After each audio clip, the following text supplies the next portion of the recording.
अस्सलाम वालेकुम। Follow me elementary के यूनिट 30 के साथ मैं फिर मौजूद हूँ आपके साथ, और ये फॉलो मी एलिमेंट्री का आखिरी यूनिट है। मुझे उम्मीद है कि आप अभी तक जो लेक्चर आपने किए हैं उनसे आप लैंग्वेज आपकी काफ़ी बेहतर हो गई होगी और अब आप रेडी होंगे इंटरमीडिएट कोर्स को स्टार्ट करने में, जो कि 31 to 45 तक जाएगा। लेट्स स्टार्ट यूनिट 30 और इसका टॉपिक है व्हाट हैव यू डन लिखा हुआ है, और इसे मैं बोलूँगा what have you done. What का टी जो मैं निकाल दूंगा, डब्ल्यू लूँगा, हैव के साथ मिला दूंगा तो बन जाएगा व्हाट हैव यू डन। आपने क्या किया है। फ्रेजेस है मेरे पास, टू स्टे विद फ्रेंड्स, दोस्तों के साथ रहना, नॉट येट, अभी तक नहीं, वर्ड्स है ऑलरेडी, पहले से ही, बियन, चियाज, चिया होता है जब आप एंजॉय करते हैं, खुशी मनाते हैं तो आप चियाज बोलते हैं। चियर्स लिखा हुआ है, मैं बोलूँगा चियाज। To clean, bank clock, done, gone, just, और जस्ट को आगे उसका एक जो है ना उसको यूज़ भी करके दिखाया है। I've just typed it, मैंने अभी टाइप किया है।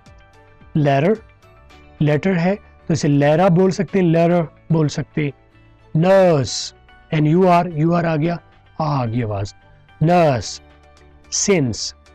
Since August, still, to telephone, to type, to do work, to work for, yet. To telephone होगा टेलीफोन करना, टू टाइप करना, टू डू वर्क काम करना, टू वर्क फॉर किसी के लिए काम करना, येट अभी तक।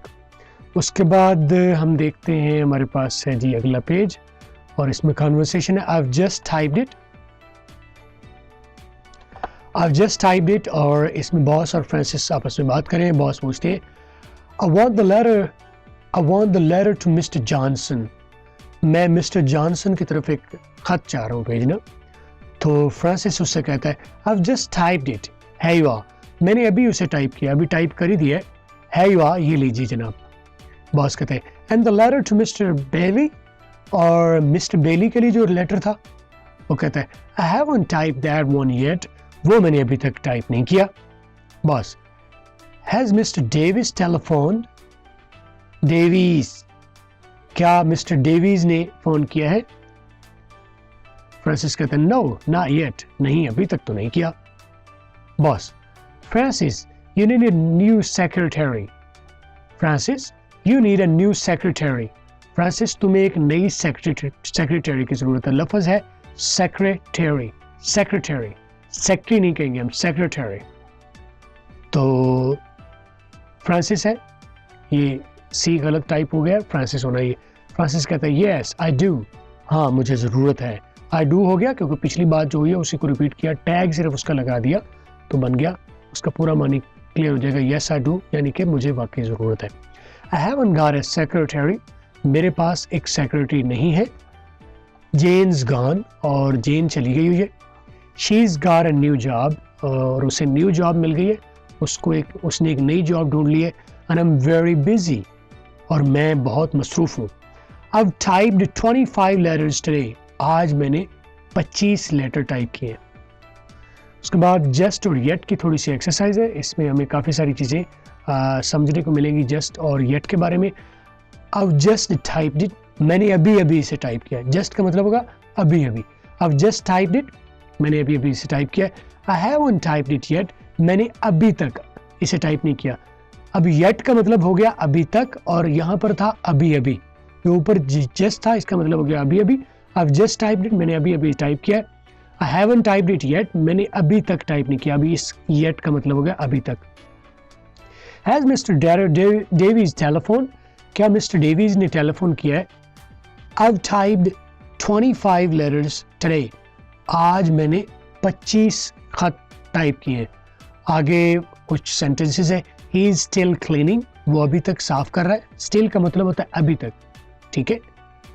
जस्ट यहाँ पर था अभी अभी, अभी तक, येट का मतलब अभी तक, और अभी स्टिल का मतलब भी अभी तक होगा। He is just cleaning, he is still cleaning, वो अभी भी टाइपिंग कर रहा है, अभी तक क्लीनिंग कर रहा है। She is just typed it, उसने बस अभी टाइप किया है। They haven't got yet, they haven't gone yet, वो अभी तक नहीं गए, इसका मतलब है अभी तक, वो अभी तक नहीं गए। अब ऑलरेडी मेड इट, मैंने पहले से ही बना दिया ये। वी आर स्टिल ईटिंग, हम अभी तक खा रहे हैं। I've just bought it, मैंने अभी अभी से खरीदा है। तो आगे कन्वर्सेशन है, how long have you been a secretary, आप कितनी देर सेक्रेटरी रहे हैं या रही हैं। तो ये फ्रांसिस है, इन खातून का इंटरव्यू करें, what work have you done, आपने क्या काम किया हुआ है। वुमन कहती, well I was a nurse for 6 years, मैं 6 साल के लिए नर्स थी। Then I worked in a bank, फिर मैंने एक बैंक में काम किया। that was a few years ago, और ये चंद साल पहले की बात है। and now I'm a secretary, अब मैं एक सेक्रेटरी हूँ। Francis, how long have you been a secretary, आप कितनी देर से सेक्रेटरी हैं या कितना अरसे से आप सेक्रेटरी हैं। तो वुमन कहती है, I've been a secretary for 1 year, मैं 1 साल से सेक्रेटरी हूँ या 1 साल के लिए सेक्रेटरी रही हूँ, since last August, पिछले अगस्त से। तो फ्रांसिस कहते हैं, yes you've been a secretary for 1 year, आप 1 साल के लिए सेक्रेटरी रही हैं। इन लंदन में। तो कहती, no I worked in Manchester for 3 months, मैंने 3 महीने मैनचेस्टर में काम किया है। I came to London 9 months ago, मैं लंदन 9 महीने पहले आई थी। तो फ्रांसिस कहता है, so you worked in London since last November, तो इसका मतलब है आपने पिछले नवंबर से जो है ना वो लंदन में काम कर रही हैं। तो वुमन कहती, yes that's right mister Matthews, जी मिस्टर मैथ्यूज़ बिल्कुल आप सही समझे, मैं पिछले नवंबर से जो है वो लंदन में काम कर रही हूँ, इससे पहले मैं मैनचेस्टर में थी। उसके बाद है हाउ लॉन्ग, फार, सिंस और अगो, फार और सिंस का और कितनी देर से और कितना देर पहले, इसके ऊपर हम थोड़ी सी अंडरस्टैंडिंग हमें मिलेगी। पहले सेंटेंस है, how long have you been a secretary, आप कितनी देर तक, कितने अरसे तक, हाउ लॉन्ग का मतलब होता है कितने अरसे तक। Been a secretary, I've been a secretary for a year, 1 साल के लिए या 1 साल तक। अब यहाँ पर इसका मतलब फार का हो रहा है के लिए या तक, 1 साल तक या 1 साल के लिए। आगे है, I worked in London since November, मैं नवंबर से लेकर अब तक, यानी नवंबर से ऑनवर्ड मैंने लंदन में काम किया है। I worked in a bank few years ago, मैंने चंद साल पहले बैंक में काम किया था। मैंने फ्यू के बारे में पहले बताया था कि अगर अकेला फ्यू हो तो उसका मतलब कुछ नहीं होता, आ फ्यू हो तो मतलब होता है चंद। एक वेरी फ्यू का मतलब होता है बहुत थोड़े। इसी तरह लिटिल के साथ भी था, अगर आप लिटिल को अकेला बोलते हैं या लिखते हैं तो उसका मतलब 0 होता है, आ लिटिल का मतलब थोड़ा सा। उसके बाद आई worked in a bank for a few years अगो, मैंने चंद साल पहले बैंक में काम किया था। 1967 to 1973, और ये जो है एक अरसा है। उसके बाद आई was a nurse for 6 years, मैं 1967 से 1973 तक जो है एक नर्स थी। और उसके बाद 1974 to 1977, ये 3 साल बनते हैं तकरीबन।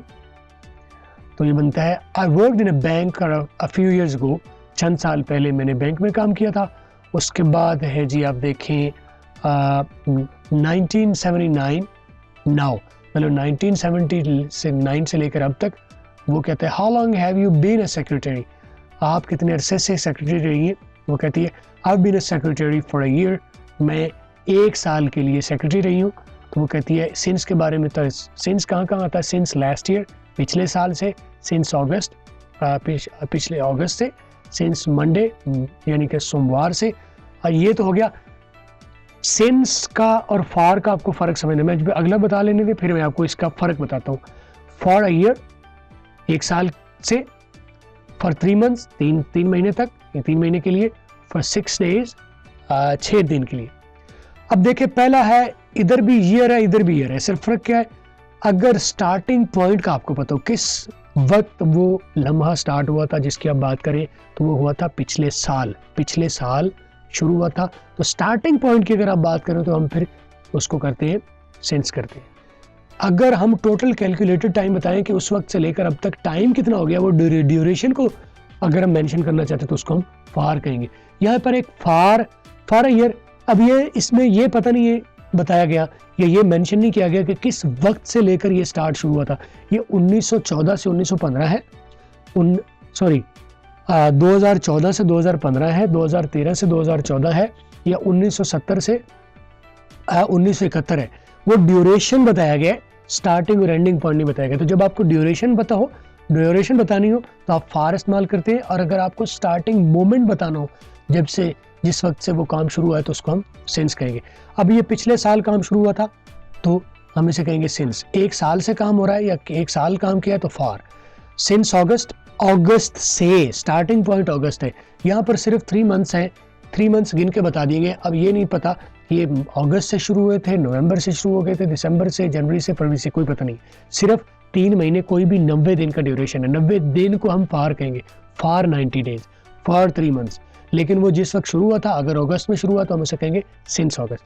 फार 3 मंथ्स, सिंस अगस्त। इसका मतलब है अगस्त से लेके 3 महीने तक, तो आगे अगस्त से आगे 3 महीने आप गिन लें तो इसका मतलब है सिंस अगस्त, अगस्त के साथ सिंस लग गया, फार 3 मंथ्स, 3 महीने के लिए। अगस्त से लेके अब तक 3 महीने के लिए तो सिंस अगस्त के साथ, और 3 महीने तक, 3 महीने के लिए फार लग गया उसके साथ। उसके बाद सिंस मंडे स्टार्टिंग मोमेंट है कि सोमवार के दिन से, फार 6 डेज, और आगे है 6 दिन के लिए, 6 दिन से। अब 6 दिन कौन से है ये पता नहीं, कौन सा स्टार्टिंग इसका दिन था। सिर्फ आपको यहाँ पर है किस वक्त वो मोमेंट स्टार्ट हुआ जिसकी बात हम करें तो सिंस लगेगा, और अगर उसको जितना ड्यूरेशन हो गया, दौरानिया हो गया, उस दौरानिये की बात करते हैं तो फिर फार लगेगा। मुझे उम्मीद है कि आप सिंस और फार के कॉन्सेप्ट को समझे होंगे। अगर फिर भी आपको समझना है तो feel free to talk to me on my Skype और मेरे मोबाइल पर। उसके बाद कॉन्वर्सेशन है, what are you going to do, आप क्या करने जा रहे हैं या आप क्या करने लगे हैं। बिल कहता है do you like your new job Jane. Jane, क्या आपको अपनी नई जॉब पसंद है? Your new job, your new job, your new job. Do you like your new job Jane, क्या जेन आपको नई जॉब आपकी पसंद है? तो जेन कहती नो आई डोंट, नहीं मुझे नहीं पसंद, नो आई डोंट। अब आई डोंट जो है डू यू का सिर्फ हिस्सा है, अगला हिस्सा अंडरस्टूड है, लाइक योर जॉब अंडरस्टूड है। नो आई डोंट, नहीं मुझे नहीं पसंद। बिल कहता है what are you doing, what are you going to do, तो फिर क्या करने लगी हो तुम, क्या करने जा रही हो अब? तो जेन कहती है I am going to work for Francis again, मैं दोबारा फ्रांसिस के लिए काम करूंगी, उसके यहाँ नौकरी करूंगी। नेक्स्ट वीक इज, अगले हफ्ते से। इज ही हियर, क्या वो यहीं है? तो फ्रांसिस कहता है यस। तो फ्रांसिस खुद बोलता है, जो वो साथ ही कहीं मेरा ख्याल सुन रहा था, वो कहते हैं यस आई एम हियर, हाँ मैं इधर ही हूँ। बिल कहता है Jane says she is going to work for you again, तो वो फ्रांसिस को बताता है Bill. Jane says she is going to work for you, Jane कहती है कि वो आपके लिए दोबारा काम करने लगी है, तो गोइंग टू वर्क आपके लिए काम करने जा रही है, काम करने लगी है। फ्रांसिस दैट्स राइट, ठीक है, ये अच्छा है। And I am going to open another bottle of wine, cheers, और मैं अब एक नई बोतल जो है वाइन की खोलता हूँ, चीयर्स, चलो एंजॉय करते हैं, चलो जो है जेन जो है दोबारा मेरे लिए काम करने के लिए आ रही है, तो I am going to open a bottle to enjoy cheer. Cheer का मतलब है खुशी, चीयर खुश होना, एंजॉय करना। गोइंग टू का मतलब क्या होगा? I am staying with friends this weekend, इस हफ्ते मैं अपने दोस्तों के साथ रह रही हूँ। I am going to stay with friends, मैं दोस्तों के साथ रहने जा रही हूँ, या अभी रह नहीं रही लेकिन उनके साथ मैं रहने लगी हूँ, या जाके स्टार्ट ही करने लगी हूँ उनके साथ रहने। गोइंग का मतलब होता है, गोइंग टू का मतलब होता है किसी काम को बस अभी जाके करना, या शुरू करना, या स्टार्ट करना। I am going to stay, मैं उनके साथ अभी रहने जा रही हूँ। What are you doing this evening, इस शाम, आज शाम आप क्या कर रही हो? What are you going to do, आज आप क्या करने जा रही हो? क्या जो काम अभी आपने शुरू नहीं किया लेकिन आप रेडी हैं उसको करने के लिए, तो आप उसे कहते हैं going to. Going to eat food, going to sleep, going to walk, going to listen music, going to watch TV, कुछ भी आप कह सकते हैं। नाउ के ऊपर थोड़े से सेंटेंसेस है। आई एम प्लेइंग टेनिस, मैं टेनिस खेल रहा हूँ। Tomorrow, I am playing tennis tomorrow, मैं कल कल टेनिस खेल रहा हूँ। अब अगर आप टुमारो लगा लिया, आई एम जो है जब आई और एम लग गया यानी कि बी है, तो इज एम आर जब भी लग जाए पहली फॉर्म तो वो बी कहलाती है। तो I am going to play, ये तो हो गया प्रेजेंट, लेकिन अगर आपने टुमारो इसके साथ लगा दी तो ऑटोमेटिकली ये I am going to play कल वाला है। कल इस वक्त यानी कि कल मैं खेलने लगा हूँ, कल खेलने लगा हूँ, कल मैं स्टार्ट करने लगा हूँ। I am going to play tennis tomorrow, मैं कल टेनिस खेलने लगा हूँ। ले जी, यहाँ पर हमारा जो है आगे समरी आ गई है। यहाँ पर हमारा यूनिट नंबर 30 कवर हुआ। मुझे उम्मीद है कि आपके लिए ये एलिमेंट्री कोर्स काफ़ी हद तक हेल्पफुल हुआ होगा। आप काफ़ी सारे अल्फाज की प्रोनाउंसिएशन ठीक करे होंगे, आपके अंदर फ्लो आ चुका होगा। मेरे काफ़ी सारे टंग ट्विस्टर पर लेक्चर हैं इसी जो है एलिमेंट्री कोर्स में आपको मिलेंगे। अगर आपको नहीं मिले तो आप मुझसे रब्ता ज़रूर कीजिए। और मैं साथ साथ बात करता जा रहा था ड्यूरिंग द कोर्स कि आपको लैंग्वेज सीखना जो एक स्किल है, आप एक स्किल जो है ना, हर महीने एक स्किल अगर नहीं सीखते हैं अपने साथ तो आप मल्टी स्किल हो जाते हैं, या एक रेलेवेंट स्किल सीखते हैं तो आप बेहतर अगले स्टेप में जाके आप बेहतर ज़िंदगी गुजारते हैं, बेहतर परफॉर्म करने के काबिल हो जाते हैं। लेकिन स्किल से आप जॉब करते हैं, स्किल से आप मजदूरी करते हैं, स्किल से आप फ्रीलांसिंग करते हैं, या स्किल से आप एंटरप्रेन्योर करते हैं। इसके अलावा इससे आगे बहुत कुछ है। आप बिज़नेस कर सकते हैं, बिज़नेस के बहुत सारे अच्छे आइडियाज़ हैं, बहुत सारी स्किल्स हैं। उसके लिए ना तो आपको मतलब बहुत पढ़े लिखा होना ज़रूरत नहीं है, बहुत इन्वेस्टमेंट नहीं चाहिए बिज़नेस के लिए, राइट आइडिया आपके पास होना चाहिए। और अगर आपके पास आइडिया पहले से है तो वेल एंड गुड, अगर आपके पास कोई आइडिया राइट नहीं है तो just give me a call on my cell phone, या अपना टेक्स्ट नेम और शहर अपना टेक्स्ट कीजिए मुझे, और आगे लिखिए करियर के ऊपर करियर एडवाइस जो है आप लिखिए, तो मैं आपको उसके ऊपर आपको थॉरली स्काइप पर लेकर या वॉइस पर मैं आपको गाइड करूँगा। ये मैटर नहीं करता आप लाहौर से हैं, कराची से, इस्लामाबाद से, किसी भी शहर से, I will be there to help you out. जी दोस्तों, आप अपना ख्याल रखिए। कोर्स यहाँ पर एलिमेंट्री हमारा मुकम्मल हुआ। मुझे उम्मीद है कि आपने एडवांस को इंटरमीडिएट कोर्स मंगवा लिया होगा। अगर नहीं मंगवाया तो अभी रब्ता कीजिए और इंटरमीडिएट कोर्स स्टार्ट कीजिए, जो तकरीबन नॉर्मली तौर पर ज़्यादा इंग्लिश में होगा। उसमें ये प्रोनाउंसिएशन भी होगी। फॉलो मी का जो है इंटरमीडिएट कोर्स जो होगा यूनिट 31 to 45, उसके साथ साथ कुछ और लेक्चर्स हैं जो कि इंग्लिश में होंगे, एक्सेंट रिडक्शन पे होंगे, टंग ट्विस्टर्स होंगे, उसमें काफ़ी सारी चीज़ें और होगी। तो इंटरमीडिएट कोर्स में दोबारा रब्ता होता है। तब तक के लिए अपना ख्याल रखिएगा। अल्लाह हाफिज़।